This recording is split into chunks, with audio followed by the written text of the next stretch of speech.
Good morning, Charlie and Mallory. Yeah, this shooting incident happened last night here at the Talbot Apartments off of Gumborough Road here in Pittsville. This is the scene right now.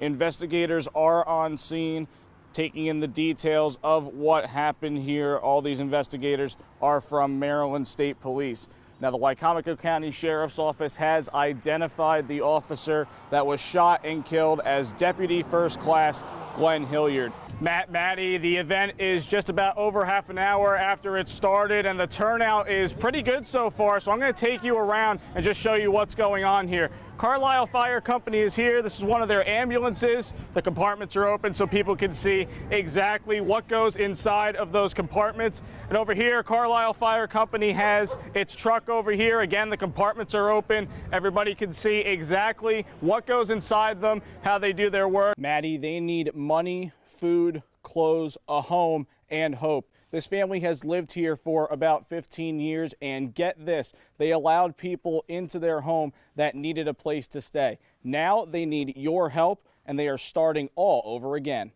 Matt, this family has lost a loving father, husband, and coach, especially for Cordell, who has hopes of playing in the NFL one day. Starboard has stepped up to the plate to host this event put together by the Coastal Taproom owners. Now, hundreds of people were expected here, and as you can see, that support has come out very strong at the start of this fundraiser, support that has spread throughout local bars and clearly many people. This was the scene only days ago.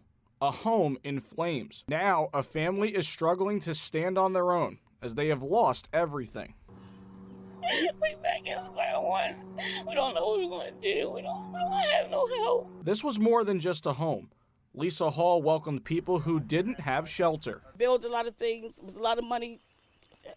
It was a lot of memories. We lost everything in this house. Neighbors across the street have started a GoFundMe page for the family, but the most important thing that this family wants and needs right now is a place to call home. We don't know what's next. We don't know how, or we don't have the money to get this done.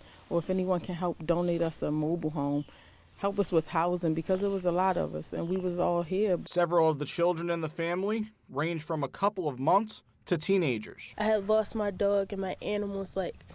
I just was so stressed out. He suffered and he couldn't even find a way to get out. I'm just glad that we all have our family, because that dog was like a member of the family. Memories and possessions lost, but the family has each other and its neighbors to support them during this difficult time. Behind the First State Community Action Agency here in Georgetown is where the shelter village is planned to go. The 44 homes will all be in this general area here, and as you can see behind me, there is still a lot of cleanup to be done before people will have a temporary home here. The Springboard Collaborative and First State Community Action Agency have reached an agreement to put pallet homes in for the homeless. It will be a 2-year pilot program with the option to renew every 2 years after that. Judson Malone says the plan has been talked about and improved to get to this point. We got a lease agreement to this property that you see here. It's undeveloped right now, and we will be improving it considerably to put the pallet village here. And then the other thing we have is a memorandum of understanding, because there are so many services that First State has that will assist the homeless population here in their backyard. The shelters look like this inside. It can have 1 or 2 beds with electricity, heat and/or air conditioning, and spaces to store items. Here is a look at the site plan, which covers an acre. The main village area has the 44 pallets and 2 bathroom buildings with showers and toilets. There is also space for storage units, a stormwater management facility, a community building, and a gathering building.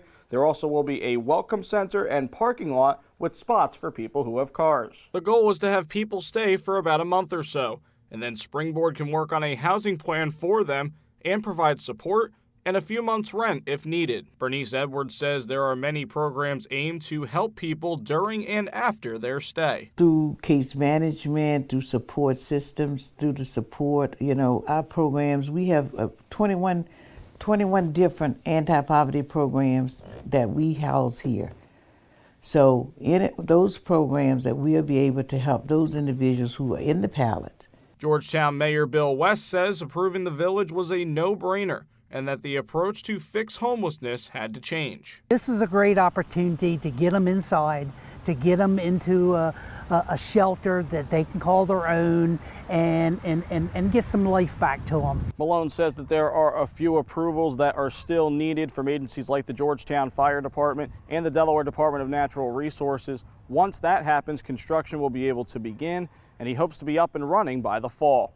With coverage you can count on in Georgetown, Cody Decker, WRDE Coast TV News. We want to get right to breaking news this morning. Schools in our area are on lockdown. WRDE has confirmed that Milford School District and Cape Henlopen School Districts are locked down. Indian River School District was locked down as well, but that was lifted about half an hour ago. Smyrna School District up in Kent County was locked down as well, but that lockdown was lifted around 10 a.m. Smyrna reported that there were threats that the district was concerned about. We have not been able to confirm threats at other schools. We will update you with information throughout the day as we get it. Make sure you download our WRDE News app to get the latest updates. We have new video to show you of a fire that happened in Harbison early this morning. This was off of Harbison Road. According to Milton Fire Department, a camper caught on fire and may have done damage to the house behind it. Delaware State Police says it happened around 3 a.m. and there were no injuries. The Delaware State Fire Marshal is trying to find out what caused it.